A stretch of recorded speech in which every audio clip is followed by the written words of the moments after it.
rarer.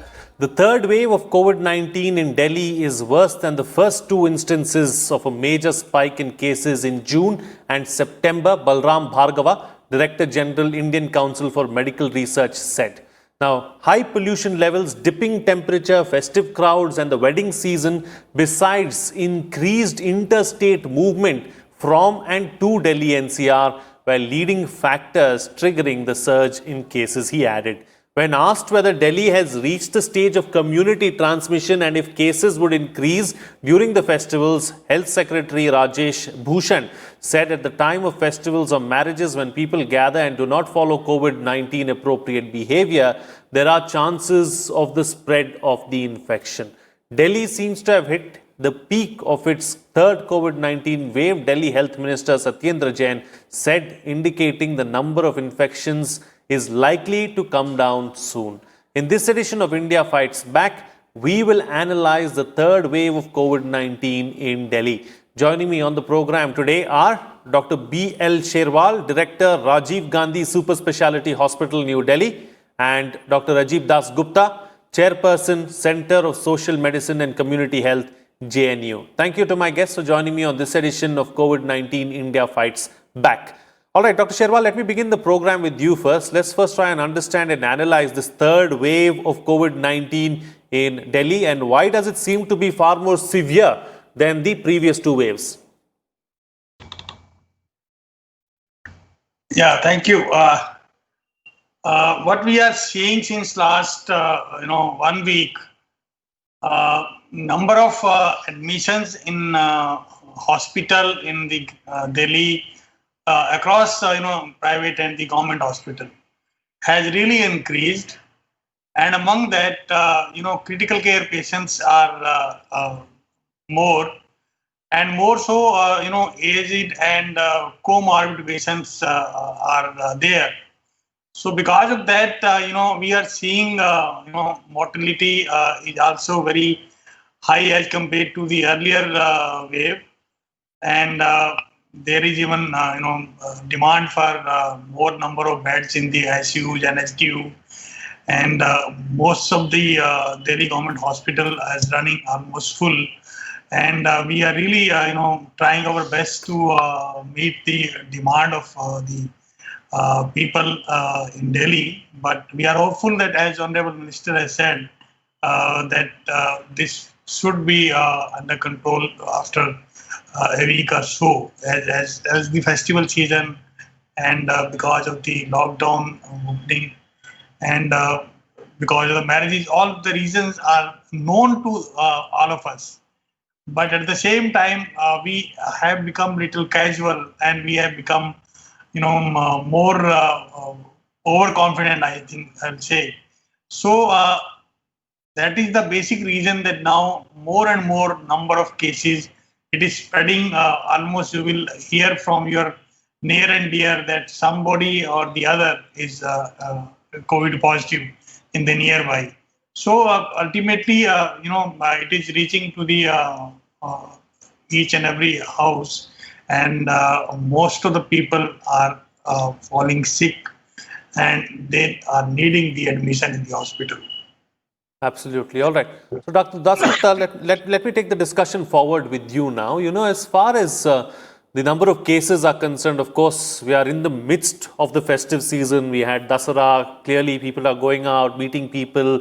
Lockdowns are lifted. People are trying to, get on with their normal lives as well. And that is definitely one of the reasons why the transmissions seem to be going up and why we have seen a third wave. But let's not forget the change in weather and also the foul air. Clearly, those two factors also have a big role to play.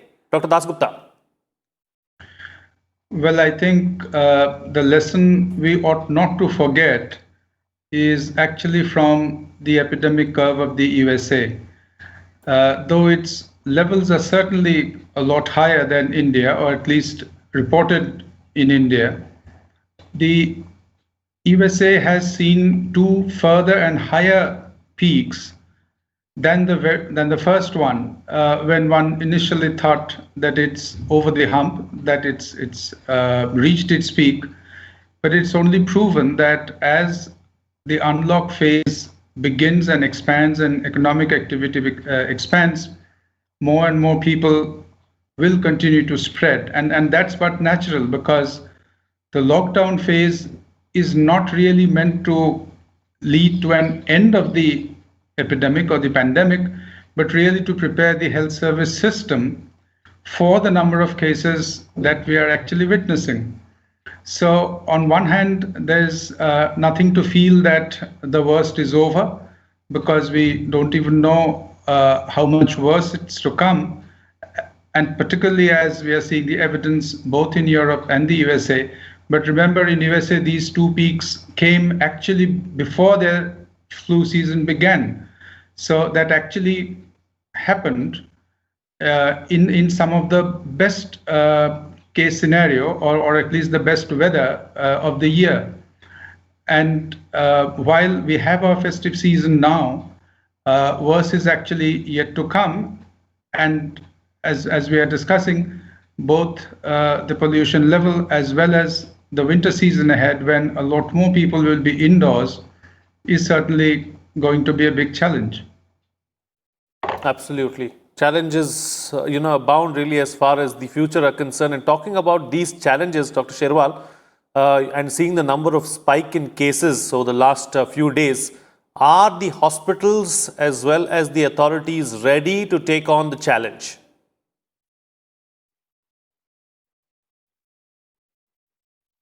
Dr. Sherwal, if you can hear me. Yeah.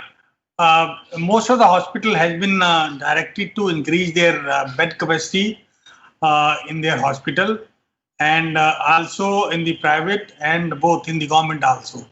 So, and more so the critical care beds, when the first peak came and second peak was there. So we have really prepared ourselves. Like I can tell you, in my hospital, there are around 400 beds which are meant for critical care patients. So 200 ICU and 200 SDU beds. And likewise, in most of the Delhi government hospital, we have the sufficient number of beds. But at the same time, when the number of cases is rising, and as Dr. Das Gupta has said, if it goes like this, then definitely any number of beds is going to be a challenge. So we really need to augment it, and maybe more beds will be needed. And that is why Honorable Health Minister and Honorable CM of Delhi has already written to Central Health Ministry to support as well as the number of beds in the central hospital. That is RML, Safdarjung, AIMS, LHMC. So that will be, if the number of beds can be earmarked for COVID in those larger hospitals, it will be. And I'm thinking that those beds will be required. These are really very very large number of cases if increased. So their beds will be required for admission of the COVID patients. So I think as far as infrastructure is concerned, luckily we had a time to augment the bed capacity, to have the equipment and to get the manpower trained for that. But still, as I'm really afraid, as a doctor, actually we know that, as Dr. Gupta has just said, that we really don't know whether it is the third or whether it is the last peak.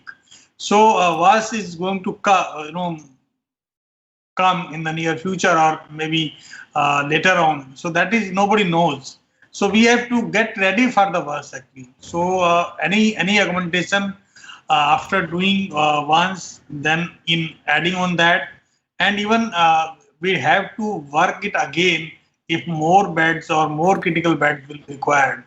So intermittently again we have to work on it. Absolutely. All right. So, Dr. Dasgupta, how do we prepare for the worst when we don't know what the worst is? Because we've seen that in different places around the world, the virus has behaved differently. Take for India itself, the death rate is below 1.5%. We seem to have managed it decently well and fairly well. So, how do we prepare for the worst, and what's the worst really? Well, no one honestly knows what the worst is. One thing that's been fairly abundant in the experience of this pandemic is the alternative scenarios that disease modeling has made available. And various models are continuously trying to assess this in a dynamic fashion. The Delhi government's own expert committee has also been making these computations. They're currently estimating about 15,000 cases, which is the requirement. Dr. Sherwal is far more keyed to it. The question really is, now that we have had nearly 8 to 9 months of warning, and the fact is that India did respond pretty early in mid-January through its various advisories, technical guidelines, and so on. States such as Kerala, Delhi, which were expecting a much larger number of international traffic, including returnees from the then more affected countries, certainly started preparing, as we know. All private and public sector institutions, to varying degrees, of course, according to their capacities, joined in this effort. The armed forces joined in this effort. In fact, the very first quarantine centers for the Wuhan returnees were actually put out by the armed forces. So there hasn't been any dearth of preparedness at the early stages. However, I think what's of concern is, and Dr. Sherwal is someone who can actually throw more light on this, is the Delhi government actually approaching the Honorable High Court of Delhi for asking for more beds in the private sector, asking for certain financial and economic packages in terms of charges, capping the charges, and so on. So it's not just a question of capacity in sheer numbers, but is there a capacity in terms of the government paying or the government making it free, or is it the patients or the people who will have to pay? So it's not just sheer numbers, but also this whole gamut of factors that will ultimately determine whether the care is available in an equitous manner or not. The short point is that it's not just sheer numbers, but the manner in which care is actually made available to the most vulnerable, whether it's the elderly, whether it's the more marginalized in terms of socioeconomics, let's say the disabled, the frontline workers in the entire gamut of non-health sectors. So those who are actually falling ill, there have even been deaths, and those are not sufficiently backed by institutional care. I mean, not in terms of hospitals, but in terms of the institutions that they work in. So there's a lot beyond mere numbers. Right. Okay. So let me come back to you, Dr. Sherwal. As far as this entire situation is concerned, like Dr. Das Gupta was pointing out, we've been in this situation for a few months now. What have our learnings been, and do you believe that we are better prepared today and better prepared to give everyone care? Dr. Sherwal. Yes. Dr. Das Gupta has, raised a very valid question, particularly availability of the healthcare and treatment for all across, high or low income group, or elderly or young patient. So that is really, I'll see that as far as Delhi government hospital are concerned. So I'm working there. All the protocol for the treatment which are there as per the ICMR or as per the government of India are being followed in Delhi government hospital, and we are giving each and every treatment free of cost, irrespective of their income. So all the patients are being treated free of cost. So that is being taken care, and whether it is any type of medicine, whether it is antiviral, remdesivir, or steroid, or even the immunity boosters. So anything, including the food, we are taking care to the best level. And that is why if you see the today's data, 8,593 cases were there. So it's really touched the highest number today. Out of which, if you see the number of beds availability, around 16,000 beds are there. And if we talk about the normal beds, total beds, around 8,000 are occupied in the government. Of these critical care patients, I understand that is a scarcity, and that has to be because usually we have very limited capacity in the ICUs and ICU, but still we are able to manage to the level. But as Diwali is coming or other festivals are coming, there may be a crisis, but still we are trying our best to cope up with that, and Right. I'm hopeful that we will be able to have the intake of the patients. That is as far as capacity goes, that is as far as infrastructure goes, Dr. Sherwal. But let's look at it Yeah. from another aspect. When you're talking about being better prepared, over the last 7 or 8 months, do you believe that the system itself, and the doctors in terms of, how to take care of these patients and those kind of aspects, we are better prepared that way too?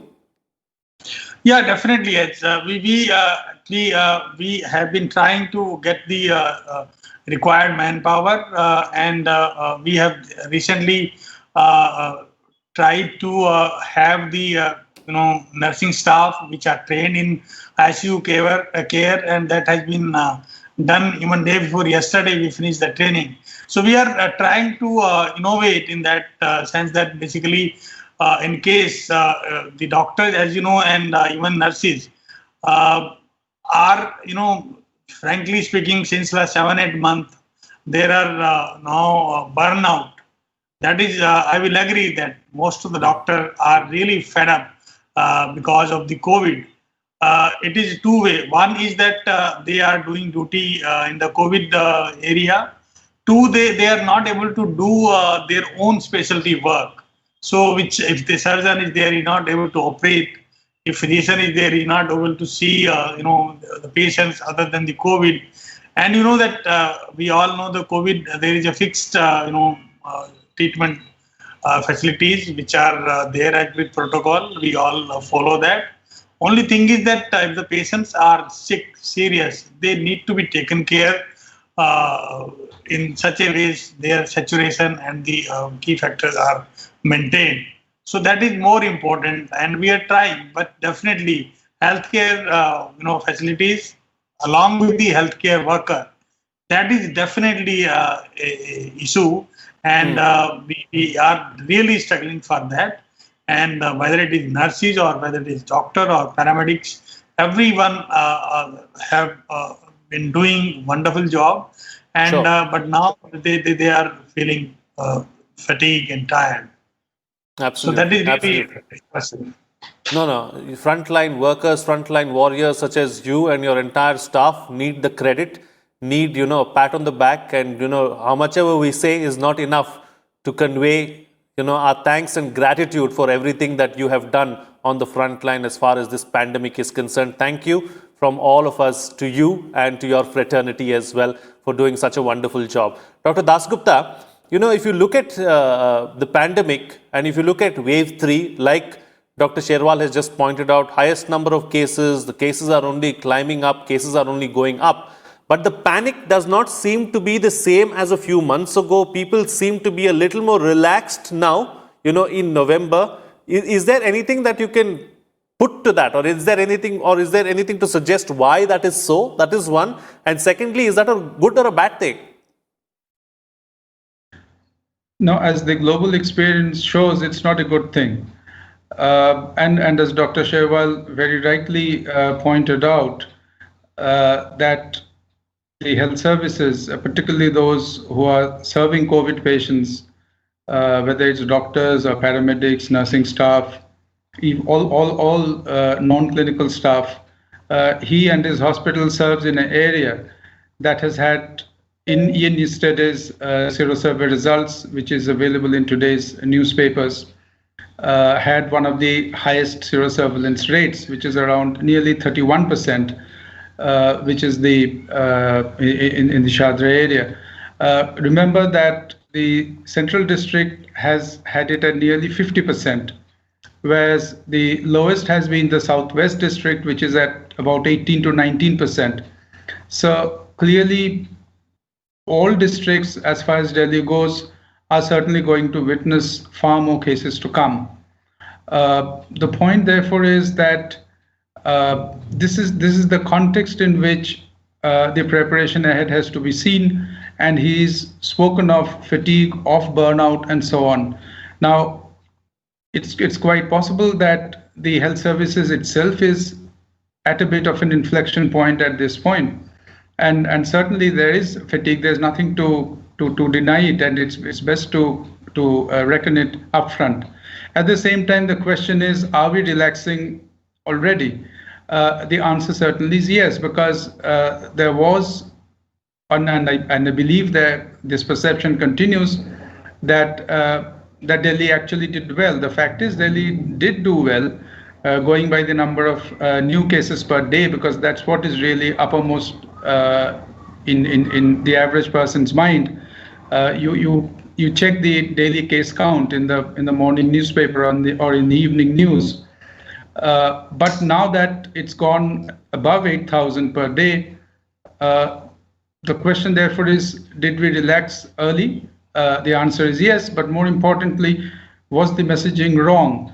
The answer also perhaps is yes, or at the very least, the messaging wasn't right in sensitizing people, in sensitizing workplaces that at least driven by serosurveillance data, which is carefully crafted, sampled surveys, that there is a lot more to come. Now, there's no way of predicting whether it will happen in 2 weeks or 4 weeks or 6 weeks, but it's quite certain that there's a lot more to come.